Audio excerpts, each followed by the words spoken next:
नमस्कार मित्रांनो, मी अमित मागावे. मित्रांनो, एकीकडे मंगेश साबळे यांनी एकदम जिद्दीने असे भरपूर चिकाटीने असे जवळजवळ नाकातोंडातून रक्त येऊन राहिले अशा प्रकारचे उपोषण शेतकऱ्यांच्या कर्जमाफीसाठी चालू केलेले आहे आणि सरकार मात्र या ठिकाणी कर्जमाफी देत नाही. आज देऊ, उद्या देऊ, परवा करू, तेरवा करू अशा प्रकारचे त्यांचे बोलणे चालू आहे. मित्रांनो, ही कर्जमाफी होणार का याच्यावरती आपण आजच्या व्हिडिओमध्ये चर्चा करणार आहे. तर मित्रांनो, व्हिडिओ शेवटपर्यंत नक्की बघा आणि व्हिडिओ जर आवडला तर व्हिडिओला देखील लाईक करा. मित्रांनो, शेतकऱ्यांसाठी अत्यंत महत्त्वाचे शेतकऱ्यांची कर्जमाफी करणार. योग्य ती वेळ आल्यानंतर शेतकऱ्यांची कर्जमाफी करणार. आम्ही दिलेला शब्द, दिलेले वचन आम्ही पाळणार. राज्याचे मुख्यमंत्री देवेंद्र फडणवीस आम्ही जे काही शेतकऱ्यांना आश्वासन दिलेले आहेत ते पूर्ण करणार. शेतकऱ्यांच्या पाठीशी उभा आहे राज्याचे मुख्यमंत्री एकनाथजी शिंदे साहेब. शेतकऱ्यांची कर्जमाफी हे सरकार करणार असल्याचे वचन दिलेले आहे.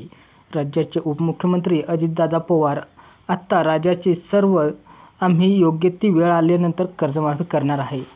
ही नेमकी कर्जमाफी होणार कधी? आत्ता यावरती चर्चा सुरू झालेली आहे. मंगेश साबळे हे एका गावचे सरपंच आहेत. यांनी आमरण उपोषण सुरू केलेले आहे आणि हे उपोषण अगदी शेवटच्या टोकापर्यंत पोहोचलेले आहे.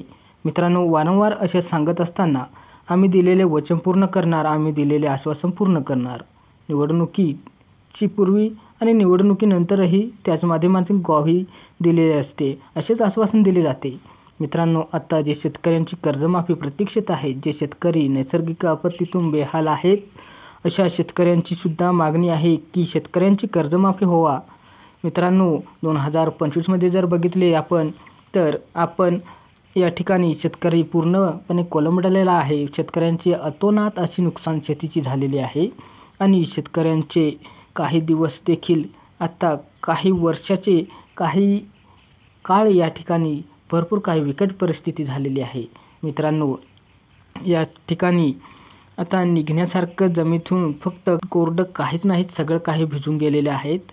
मित्रांनो, हातात पूर्ण पिकं गेलेली आहेत आणि मित्रांनो फलं झालेली नाही. तर मित्रांनो, या ठिकाणी अशा परिस्थितीमध्ये शेतकऱ्यांना आता कुठेतरी आधार मिळणं गरजेचे आहे. मित्रांनो, बच्चू कडू यांच्या आंदोलनातून आत्ता विरोधी पक्ष तीच मागणी करतात. राज्याचे ज्येष्ठ नेते शरद पवार साहेब यांची मागणी करताय. विरोधी पक्षाचे खासदार तीच मागणी करताय. आमदार देखील तेच मागणी करते. नवे सत्तेत आले की या ठिकाणी आमदारसुद्धा तीच मागणी करत असतात आणि नवीन शेतकऱ्यांची संघटना, इतर संघटना असतील शेतकऱ्यांच्या, अशा संघटना देखील त्याच मागणी करतात, कर्जमाफी झाली पाहिजे. तर मित्रांनो, या ठिकाणी आत्ता शेतकऱ्याचे पुत्र म्हणून पाहिले तर मंगेश साबळे यांचे आंदोलन, उपोषण चालू आहे. नाकातोंडातून रक्त वाहत आहे. मित्रांनो, एखाद्या जातीपातीचा जर या ठिकाणी विषय असता, आरक्षणाचा जर विषय असता तर या ठिकाणी सरकार त्याकडे लगेच धावून आले असते. तर आत्ता हा विषय फक्त आता शेतकऱ्यांचा आहे म्हणून या ठिकाणी सरकारसुद्धा याकडे कवडीमोल असा लक्ष देऊ नाही राहिलं. तर आत्ताचं जर काही चक्रा मारल्या असता, परंतु या शेतकऱ्यांच्या आंदोलनाला, शेतकऱ्यांच्या मागणीसाठी सुरू असलेल्या आंदोलनाचा कुठं ना कुठं कानडोळा करत आहे. मित्रांनो, या ठिकाणी मंत्री त्याच्यावरती स्टेटमेंट देतात. महाराष्ट्रातील सर्व काही, मोठा धर्म असेल, भेदभाव करायला असेल, पंथ, सर्वांचा व्यवसाय आणि महत्त्वाचा सर्वात मोठा व्यवसाय म्हणजे या ठिकाणी शेती, आणि हा जर टिकून ठेवायचा असेल तर शेतकऱ्याला कुठं ना कुठं दिलासा देणे गरजेचे आहे. मित्रांनो, शेतकऱ्यांची झालेली नुकसान तुमच्या कुठल्याही पैशाने जे आहे हे भरून काढता येणार नाही. मित्रांनो, यापूर्वीच मुख्यमंत्र्यांनी काही केलेले आहे. सातारा, सांगली, कोल्हापूर 2019मध्ये ज्यावेळेस पूर परिस्थिती निर्माण झालेली होती त्यावेळेस तिथल्या शेतकऱ्यांची तात्पुरती कर्जमाफी करण्यात आलेली होती आणि मग नुकसानग्रस्त झालेल्या शेतकऱ्यांसाठी सरकार काय वाट पाहत आहे? सरकारकडे काय पैसे नाही आहेत?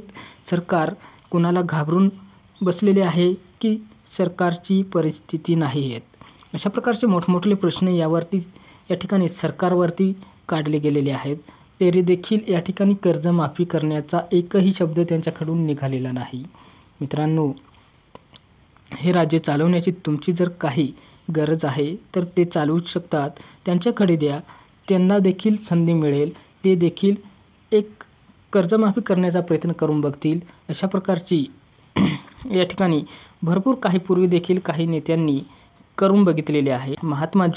यापूर्वी महात्मा ज्योतिराव फुले शेतकरी माफी योजना जी आहे ही राबवण्यात आलेली होती 2019मध्ये.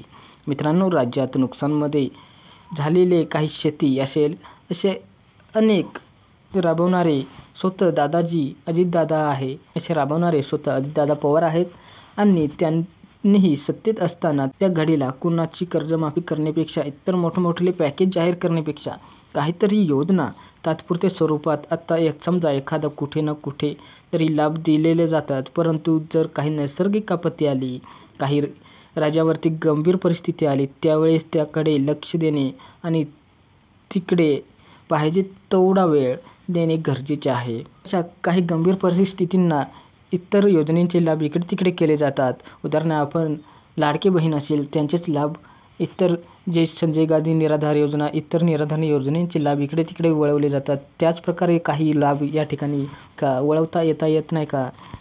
शेतकऱ्यांची कर्जमाफीसाठी हे लाभ वळवता यायला पाहिजे होते. जर मित्रांनो, जर अशी काही सेटिंग करून शेतकऱ्यांना जर दिलासा दिला जाऊ शकत नाही, तर तो दिलासा आत्ता राज्याची परिस्थिती चांगली नाही. आणि स्वतः नागपूर खंडपीठामध्ये राज्य शासनाच्या माध्यमातून शपथपत्र देण्यात आलेले आहेत. मग या सर्व परिस्थिती असताना येणारे स्थानिक स्वराज्य संस्था आणि 1-2 महिन्यांवरती आलेल्या महत्त्वाच्या अशा नगरपालिकेच्या निवडणुका, जिल्हा परिषदेच्या निवडणुका आहेत. सरकारला जर अस्तित्वात टिकवायचे असेल तर हे सरकारला एक महत्त्वाचा पॉईंट म्हणजे शेतकऱ्यांना कर्जमाफी देण्याची गरज आहे आणि योग्य तो त्यांचा कणा जो आहे हा टिकवण्याची गरज आहे. मित्रांनो, याच वेळी आता कर्जमाफी करण्याची गरज आहे.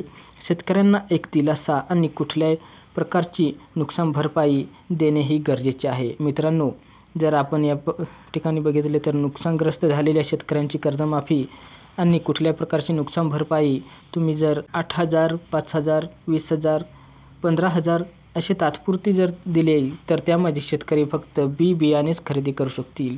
आणि परंतु जी कर्ज काढून ज्या शेतकऱ्यांनी आपले शेती पिकांचे घेण्यासाठी प्रयत्न केलेला आहे त्या शेतकऱ्यांना आता हे आलेली नुकसान भरपाई घेऊन काय उपयोग होणार आहे?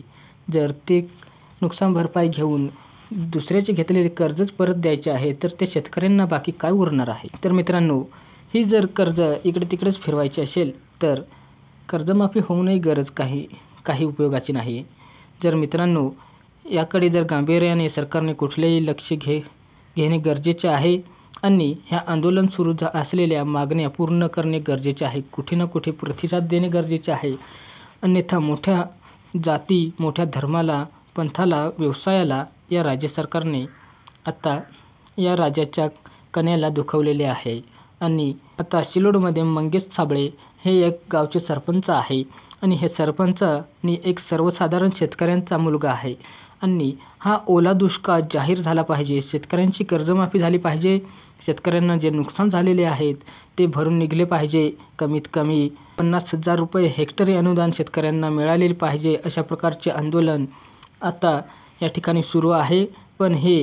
पण हे आत्ताचे सरकार जे आहे हे आंदोलनाकडे जरासे ढुकून सुद्धा बघत नाही. अशा आंदोलनाला आता शेवटचे पॉईंट जे आहेत हे उचलावे लागलेले आहेत. अगदी नाकातोंडातून त्यांच्या रक्त येऊन राहिलेले आहे. तरी देखील सरकारने याकडे कुठल्याही प्रकारची दाद किंवा दखल घेतलेली नाही. तर या ठिकाणी एक शेतकऱ्याचा पोरगा शेतकऱ्यांसाठी लढत आहे, झटत आहे, आंदोलन करत आहे. त्यांच्या नाकातोंडातून रक्त वाहून राहिलं आहे. तर किडनीवर परिणाम होऊन त्यांच्या रक्तातील काही प्रमाणात लघवीमध्ये देखील केटोनेजचे प्रमाण वाढून गेलेले आहे. त्यामुळे त्यांच्या नाकातोंडातून रक्त येऊ राहिले. अगदी आंदोलनाचा 8वा दिवस आहे तरी देखील शासन तिकडे ढुकूनसुद्धा बघत नाही. मंगेश साबळे म्हणतात की मुख्यमंत्र्यांसोबत बोलायचं आहे पण कलेक्टर मुख्यमंत्र्यांसोबत बोलणं करून देत नाही. अजून एक साधं डेलिगेट त्यांच्यापर्यंत आलेले नाही.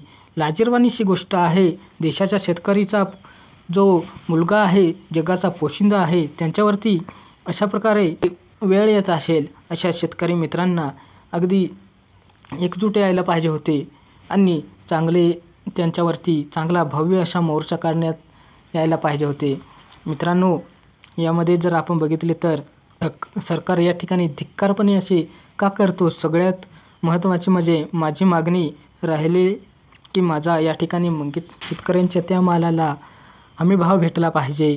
शेतकऱ्यांची नुकसान भरपाई भरभक्कम रक्कम, शेतकऱ्यांच्या हेक्टरी 50,000 रुपये कर्जमाफी जशी आहे की पंजाब सरकारने दिली आहे, अशा प्रकारे आमची भारत सरकार का बरं देऊ शकत नाही? त्यांच्याकडे पैसा नाही, पैसा संपला, इतर योजना राबवायला पैसा मिळतो, शेतकऱ्यांच्या कर्जमाफीसाठी पैसा मिळत नाही. अगदी लाजिरवाणीसारखी गोष्ट आहे. सरकारने या ठिकाणी महाराष्ट्र अग्रेसर आहे, देशात पहिल्या क्रमांकावर आहे असे काही म्हणतात, पण या ठिकाणी जगातला पोशिंदा जो आहे शेतकरी, यांची कर्जमाफी करता येत नाही. महाराष्ट्र अग्रेसर होऊन काय उपयोगाचं आहे? या ठिकाणी सरकारने आता ह्या आंदोलनाला, ह्या कर्जमाफीला तात्काळ मंजुरी द्यावी अशा प्रकारे आपल्या चॅनेलच्या माध्यमातून देखील या ठिकाणी आवाहन करतो. आणि झालं तितके मंगेश भाऊंना पाठिंबा आपण आपल्या चॅनेलच्या माध्यमातून देऊया. जास्तीत जास्त कॉमेंट करा की सरकारने याबद्दल कशाप्रकारे कर्जमाफी करायला पाहिजे होती, त्यांच्यावरती काय पाऊल उचलावे, अशा प्रकारे तुमचे काय मत आहे कॉमेंटमध्ये मांडा. तसेच या ठिकाणी मंगेश भाऊ साबळेंची जिद्द आणि अगदी चिकाटीने त्यांचे 8वा दिवस आजचा आहे. हे आंदोलन पूर्ण यशस्वी व्हावे, त्यांना न्याय मिळावा, अशा प्रकारे आपल्या चॅनेलच्या माध्यमातून देखील त्यांना एक जाहीर पाठिंबा म्हणून जाहीर करतो. इथे थांबतो. शेतकरी मित्रांनो, तुमचा पण पाठिंबा आपल्या कॉमेंटमध्ये कळवा. भेटूया पुढील एक असाच महत्त्वाचा विषय घेऊन. तोपर्यंत जय महाराष्ट्र, जय हिंद, जय शेतकरी.